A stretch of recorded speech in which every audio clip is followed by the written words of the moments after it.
Good morning. This is Rachel with Infused Meadows. My daughter has asked me to make this cookie. This is a blueberry cheesecake cookie. Alright, we are going to start with 3 cups of plain or all-purpose flour.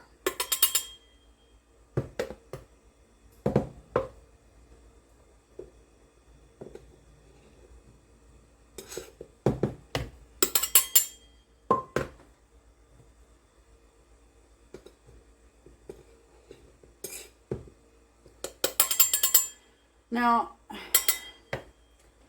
you can spoon your flour in if it makes you feel better. I don't.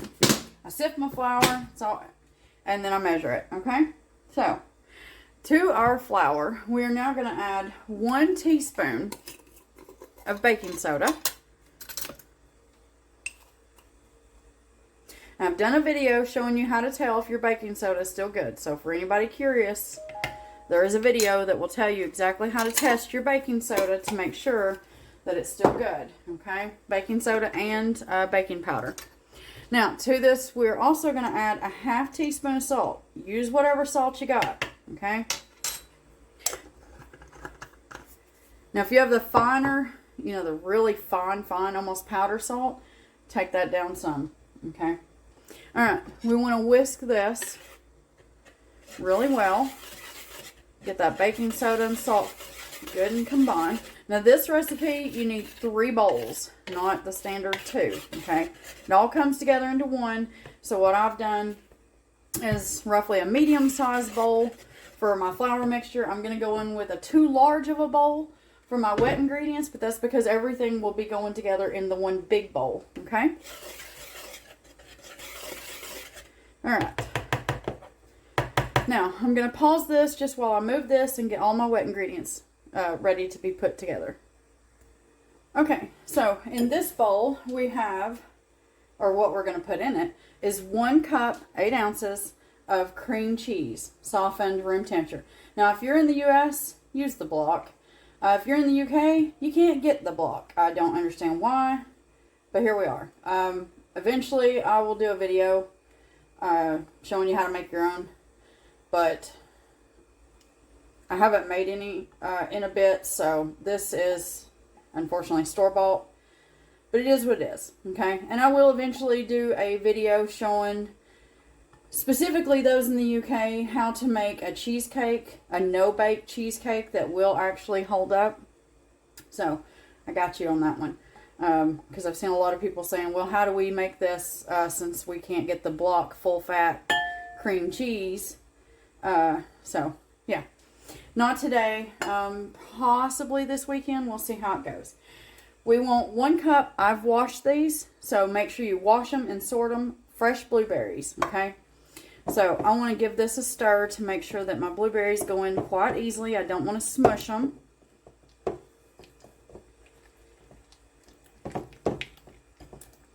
Okay. Add your blueberries. And then you want to just gently fold these in as best you can. You want them good and mixed in. Like I said, make sure you rinse your blueberries, okay?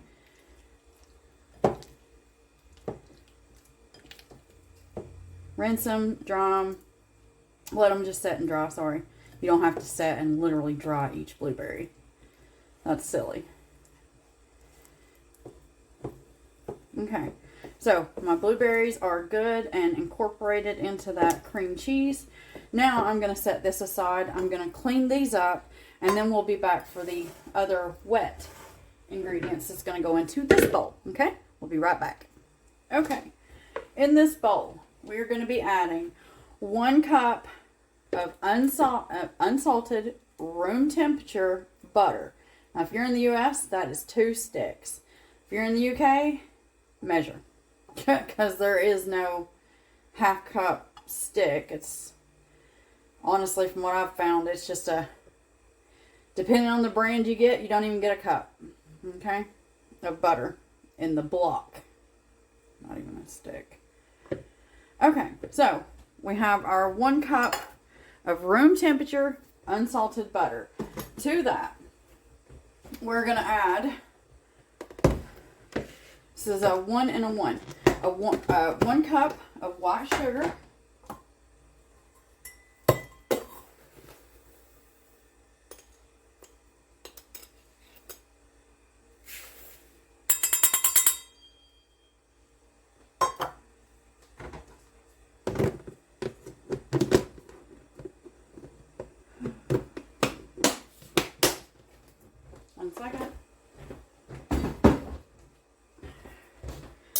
And then you want 1 cup, of firmly packed brown sugar.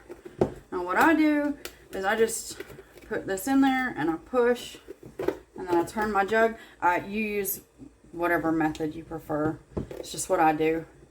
Make sure I get a full cup in there, because it's firmly packed, okay? Okay. Now, what we are going to do is we are going to cream these together. You've seen me do that numerous times, so I'm not quite sure anybody really needs to see that. Sorry, I've got things laying everywhere. So I'm going to cream this and I'll bring you back. Okay.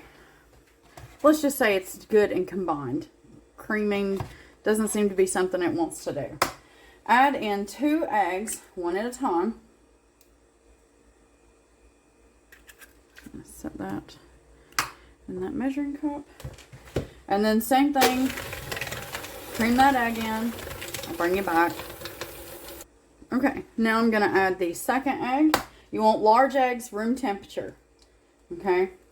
If you have your own chickens, your eggs are already at room temperature. If you're in America, you buy them at the store, they're in the refrigerator. Set these at room temperature whenever you're making, well, almost anything, if I'm honest with you. Cold eggs can cause all this to seize up, and you don't want that. Alright, I'm going to cream this one in, and we'll be back. Okay. Once you see that it's lightening in color, go ahead and put in your 1 teaspoon of vanilla.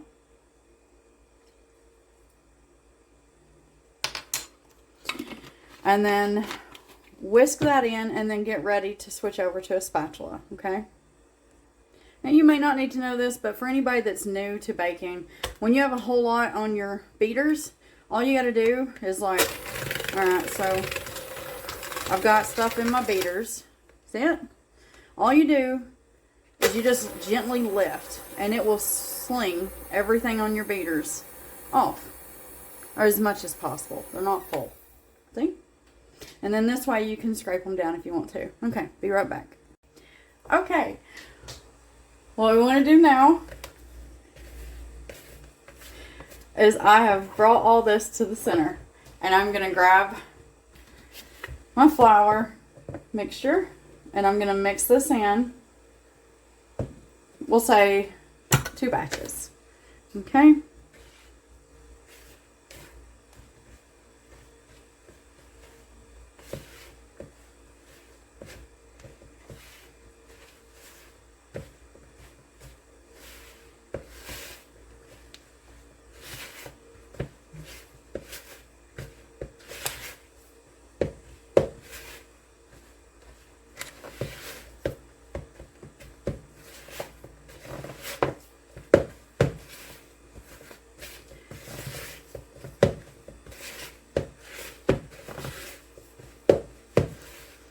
And make sure while you're doing this, you scrape down the bottom, you scrape down the side, and then you're going to go in with the rest of that flour. You could probably do this in 3.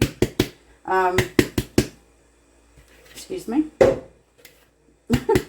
I've got quite a bit actually stuck to the bottom. I don't know why. Okay, so we're going to mix this in.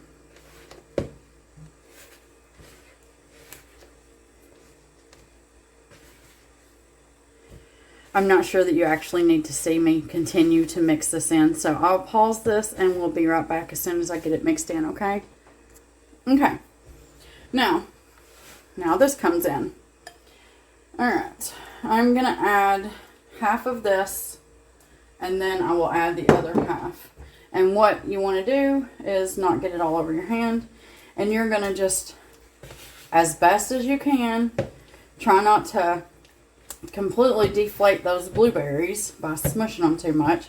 And you just want to mix this into your batter.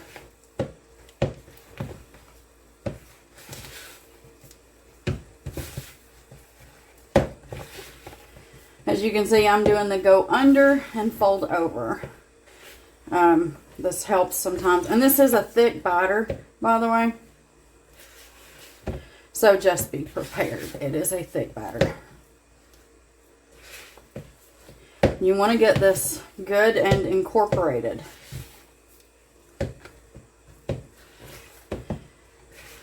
Make sure you scrape down those bottoms and the sides. Alright. Okay, you get the gist. I'm going to pause this and finish this up. Okay. Once you get that all mixed in, you want to take and either, I'm just going to tuck this on the dough itself, pressing down. And then I'm going to put this into the refrigerator, okay? You want this in the refrigerator until it's good and chilled. I'd say at least an hour, maybe an hour and a half. So once this is chilled, I will bake some of these off. We'll be back. So I just wanted to take a second to say that make sure that you have your cookie sheet ready to go. I'm using silicone sheets. You can use parchment paper or whatever you have, okay? Just before you get ready to pull your cookies out of your refrigerator, you're going to go ahead and preheat that oven to 375 degrees Fahrenheit or 190 degrees. I'm so sorry. Everything and anything today. 190 degrees Celsius, okay? And then once you go to do your cookies, you're going to use your large scoop and scoop those out onto your cookie sheet. Now you want to give them about 2 inches of space so that when they spread as they're baking, they have plenty of room and they're not overlapping, alright? And we're going to bake those for 10 to 12 minutes. I will probably check mine at around 11. And then it's the usual, give them a few minutes to cool in the pan and then move those over to a wire rack. And then at that point, you know, let them cool at least till you can eat them. That way if you like a warm cookie, you eat it when it's warm. If you like a cooled off cookie, wait and let it cool off. It'll be your cookie at that point, so you do whatever you want to do with it. Alright, we'll be back, okay? Okay, so I've had an hour in the refrigerator. I have not. My dough has had an hour in the refrigerator. So, I'm putting these on here. I'm spacing them out. And I'm trying not to press too hard into the bowl. Like I said, just a large ice cream scoop is what I'm using. So I think that these probably, if you want these a little bit firmer for this purpose right here, I would probably give them about 2 hours in the refrigerator. And because these are small cookie sheets, I'll be getting 5. That way that gives them plenty of room to expand, move around. So once my oven is completely preheated, I will put these in there. And don't forget, that is 375 Fahrenheit, 190 degrees Celsius. We'll be back. 11 minutes is when I pulled them. You can see them. I'll give them a few minutes to cool off and we'll be back. So they're still warm. They're not hot. They're very, very soft in the center. Okay? Because, I mean, I don't like crunchy cookies.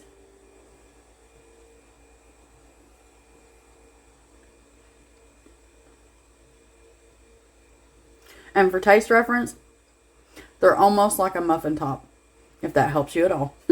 They're not quite, they're like a cross between a cookie and a cake, okay? So, I hope you make these.